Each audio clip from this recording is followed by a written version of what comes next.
I'm starting off this white card because I'm doing what we call in the business as white balancing. But my camera doesn't have a button to let me do that, so I'm wasting my time.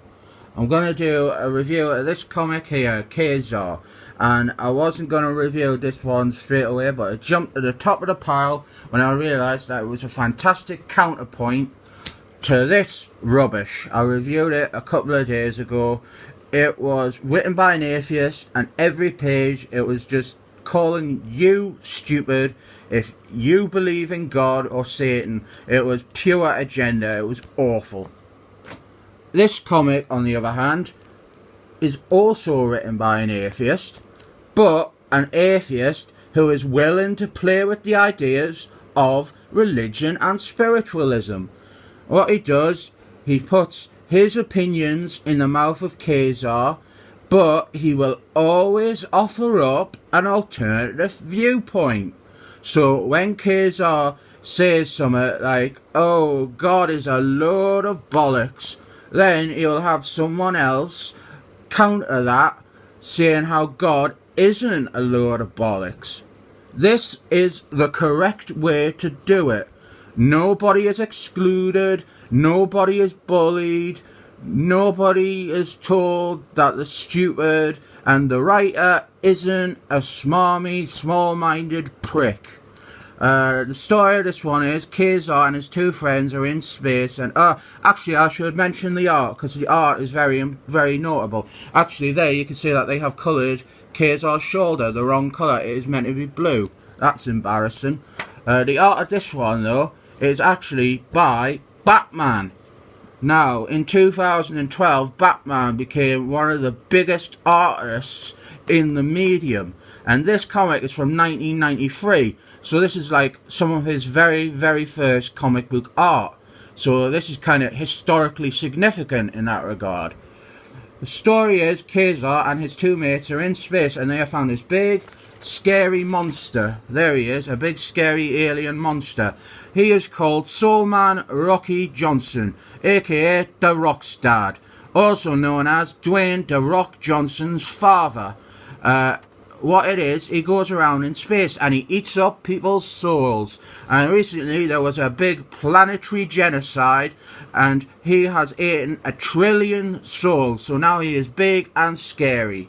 Now, you probably all think, well, it's not very atheist if it subscribes to the existence of a soul, but what it says, it has Quasar say that it's probably not actual souls, and it's just that this one alien race, when they die, they leave behind a life energy that resembles the human concept and idea of a soul.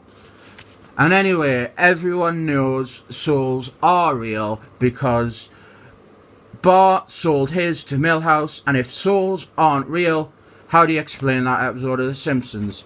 Anyway, we open up with this little bit here that I really like. Quasar, he doesn't rush in with his fists. He says, "I'm going to try and talk to the monster." And here we have that there. I like when superheroes do this. He is like, "Hi, my name is Quasar. I am a being from another galaxy. Who are you?" I like this. This is the sort of thing that Captain America, the best superhero in all the world, would do. It'd be reasonable and rational. Try not to get into a fight, but then it eats him anyway. I also want to draw attention to his friend here. This character is a woman called Kismet, but she used to be a man called Paragon.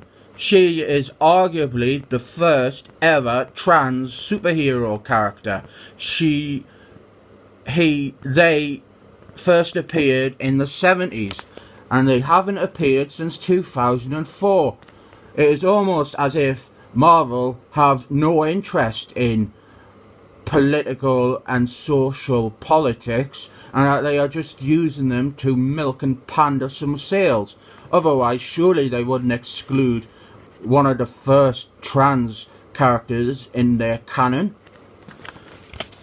But then what happens is we cut to these two women. They are actually going on holiday together. They are going to Disney World.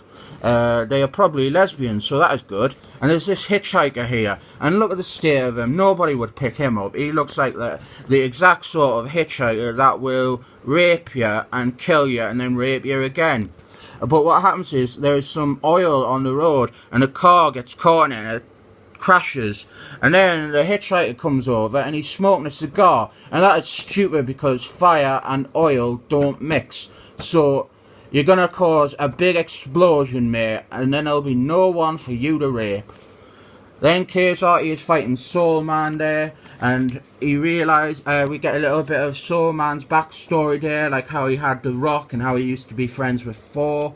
And then what happens is, Quasar realises that he can't hurt Soul Man from the outside, so he has to go inside Soul Man's body. So he makes a razor blade with his magic bracelets, and he goes inside the body of Soul Man, and there you can see him inside the body. It is like Journey to the Centre of the Body, that film. And then what happens is he finds the souls of the alien race, or the energy that resembles the human concept of a soul, and the souls, they all think they're in heaven, but they're not, because we all know heaven is a place on earth. And this is what I mean. Quasar here says, he says, actually no, it must have been on another page, but Quasar says, I've seen a lot of cosmic shite in my day, but I have seen nought to suggest there's an actual afterlife. But because all the aliens, right, they believe in heaven, he says it is their right to do so, and he's going to help them pass on to their actual heaven. And he even says at one point, he says, I don't believe that they are actually going to go to heaven, but they believe that, and I'm willing to help them, even if it is just well-meaning waste of times. And what happens is he helps the souls pass on to get along, and then the Soul Man explodes because he doesn't have any souls in him anymore. And then we end with either the souls reaching their heaven that they believe in, or rotting in the ground, whichever you prefer. I really like this comic. I think that it is really good, and it's not just that it handles idea of religion and belief and faith and stuff like that correctly. I think that is a solid story told by solid creators, and it is just really good. I rate it 7 thumbs up.